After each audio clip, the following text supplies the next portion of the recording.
In this lesson, we're going to examine the domain and range of functions. To do that, we're going to start by looking at the domain of a function, understanding the range of a function, and then we'll go ahead and identify the domain and range of functions. The domain of a function is a complete set of independent values.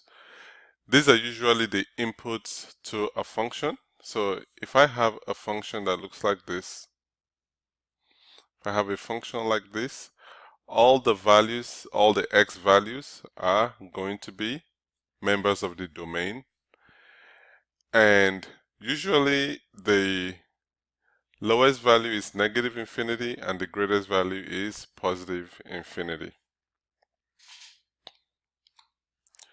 The range of a function is the complete set of dependent values. That means that the range of a function represents the output from the input after you have inserted the x values. So if I have something like this, y equal to f of x, the x right here is considered to be the domain and y is going to be your range. So after processing the value of the domain, the result of that is going to be your range.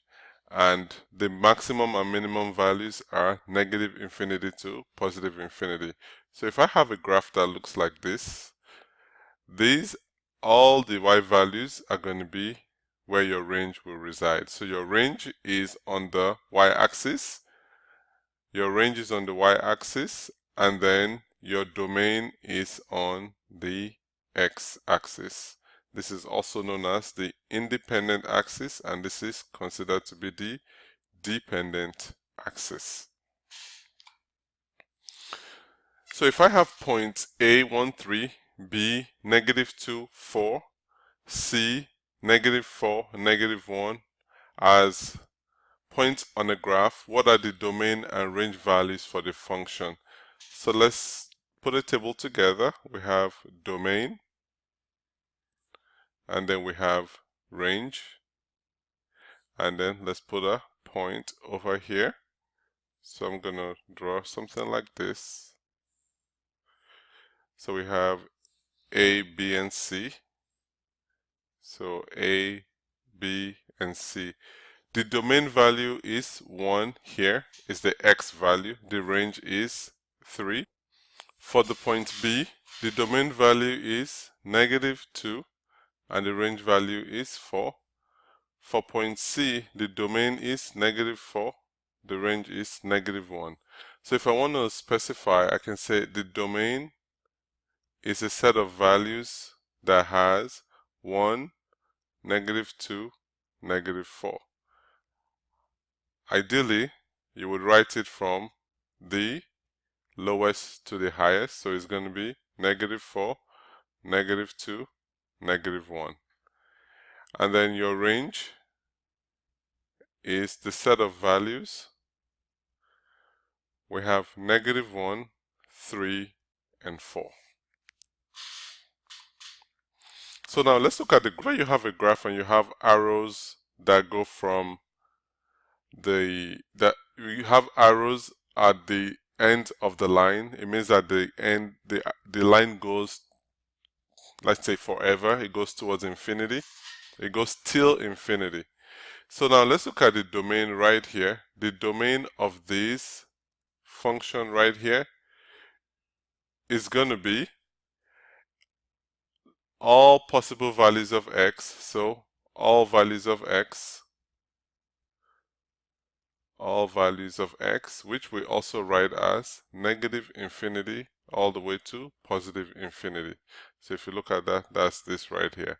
All the points here would work. Then the range here, we have all values of y. And so when we rewrite that, it's going to be -infinity to positive infinity. negative infinity to positive infinity. Now we look at this function here. We want to find the domain. We're looking for all the possible values of x that would make this function true. You can see that as the function continues, it continues in both ends of the function continue forever or towards infinity. So what that tells us is that our domain is going to be all set of x values, and then the range. Now what we see here with the range, look if you look from the left hand side, we see that the function starts from a very high positive value, goes all the way to -6 and continues towards another high positive value. So what this means for us is that the range is going to be all values from -6, because that's the lowest number that exists on the graph, all the way to positive infinity. When we use a square bracket here, it means that this value here is actually a part of the set of values. When we use the parenthesis here, it means that this doesn't really exist as a real value, because we can't, at this stage, we can't really tell the actual value for infinity, positive or negative infinity.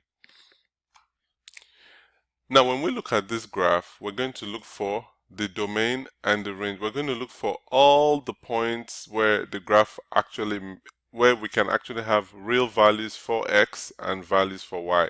So let's look at this graph here. We start from -7 and then we go toward 0, but notice that it's coming from a value much smaller than -7, so we can safely assume that that is a negative infinity. Now what happens here is we continue to have valid points on the graph, and then we see here that the graph never touches the y-axis. But remember that at the y-axis we have x has 0 at the y-axis, so it never really gets to the it never really touches the y-axis. That is what we call an asymptote, which means you don't have a real value at that point. And so what it means to us is that x equal to 0 cannot be a valid point on this graph. Okay, so we see that. So that means we start from -infinity to 0, and then we pause because the graph continues after 0. We pause and we start again at 0, but 0 cannot be a point on the graph, and then we go all the way to positive infinity. So let's go through this again. What we see here is the graph starts from -infinity, goes all the way towards 0, but it cannot be 0. Then it starts off at a value slightly above 0, and then goes towards infinity. Now let's look at the range on this graph here. So on the range, we start from this bottom here. We can see that the graph goes towards -infinity on the y-axis. So -infinity, and then it continues to go up, and then it never really touches the x-axis. So that means that we can't have a 0 there. Union, and then we continue from 0. So at 0 here, so slightly after 0, we see that we're coming from a very high number, so that's a positive infinity. And we see that it continues to decrease, but it never really gets to 0. So what we would normally say is that we have an asymptote. We have an asymptote at x equal to 0 and y equal to 0. Finally, we have this graph here. Let's look at the domain.